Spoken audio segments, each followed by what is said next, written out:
Wow, guys, we just watched Martin Bakole absolutely dismantle Jared Anderson. Um, I couldn't have been more wrong in my prediction. I got absolutely fucking hammered in this one. I was 13-0 today going into this fight. Shout out to Callum Simpson, had that big win over Zach Chili or whatever his name is over in the UK there earlier. But this one, I lost more money on this fight than I won on all 13 of those fights. And this was bad. I haven't been this wrong on a heavyweight prediction with the odds somewhat close since I picked, as a kid, I picked Michael Grant to knock out Lennox Lewis. And I was so sure of it. I was so confident that Michael Grant was going to knock out Lennox Lewis. And I hated Lennox Lewis at the time. He's one of my favorite fighters now. But I hated Lennox Lewis, and I created this thing about Michael Grant that wasn't there. And I did the same thing about Jared Anderson in this fight.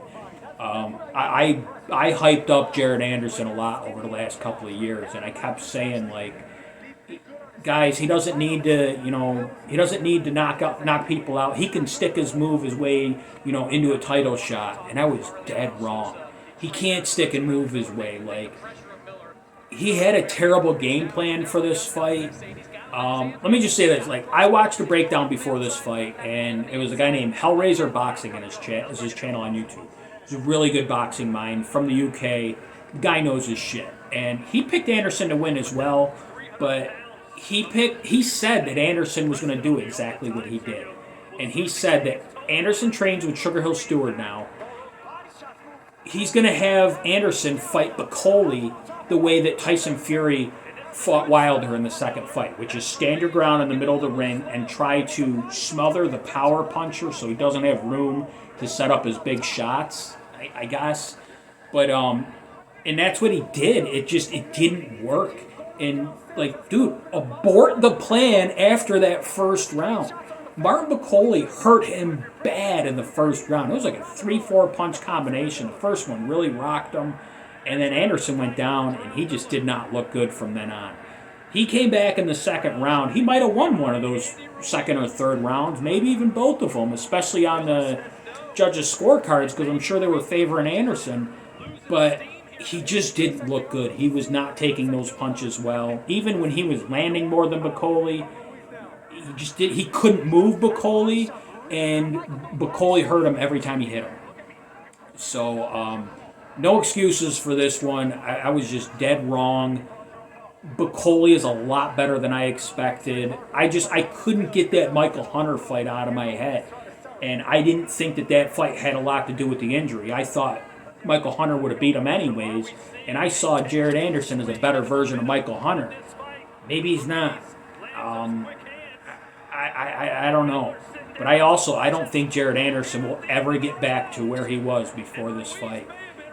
He was on such a smooth road, kind of to a title shot. Like, let's be honest. Like, I mean, if Turki Al-Ashi didn't come around, Jared Anderson wouldn't have been in there with anybody like Bakole for another at least like 2 years if he didn't get a title shot. But that's why this fight is very good for boxing. These are the fights we need to see. We need to see these. I'm going to call them a hype job. We need to see him get exposed so he doesn't just coast his way into an undeserving title shot, which that's the route Jared Anderson was on. And I thought he was good. I drank the Kool-Aid with this guy. And I was dead fucking wrong. And I apologize to everybody that I talked shit to this last week about Jared Anderson. All the people that told me Bakole was going to knock him out. Like, he not only beat him, they said he's going to knock him out. They're like, what the hell's Jared Anderson got for him? He ain't shit. Like, did you see that fight against Murray? And I'm like, yeah, I thought he looked good. And they're like, no. And I was wrong. I was wrong, and I need to rethink the way I bet heavyweight boxing, because I'm usually pretty good the way that I bet.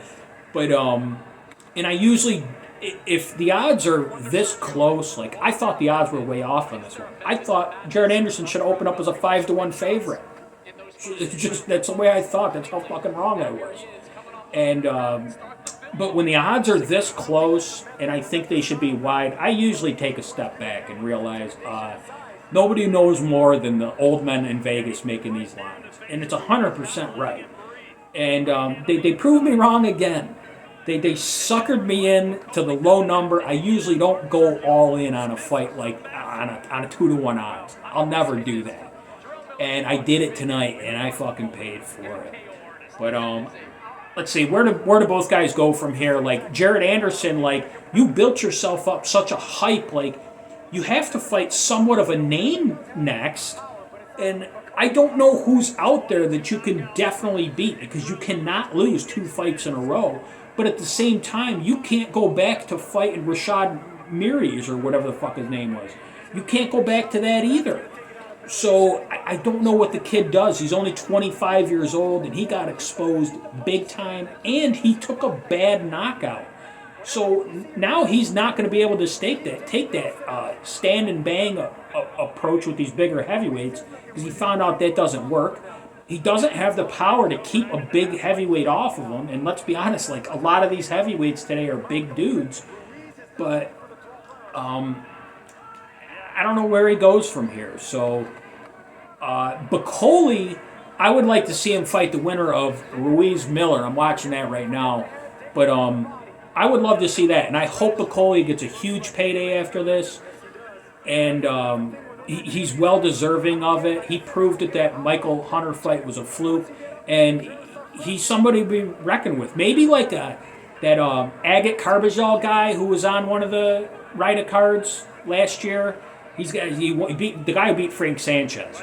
That would be a great fight for Bakole. It's the same type of style, but man, a guy like Carbajal, like I would have thought like Jared Anderson would wipe the floor with a guy like that. Like Carbajal's better than Anderson. Like he just got exposed, and like I said, I haven't been this wrong about something like this in a long time, and I'm paying for it, and I just need to rethink what the hell I'm doing here, and I mean this was a tough loss, but hopefully the night gets better. It doesn't look like Andy Ruiz is doing too fucking good right now. I'm probably going to be wrong on that one too, but man, let's go Pitbull and Crawford for the rest of the night and see what happens. Enjoy the rest of the fights tonight, guys, and have a good one.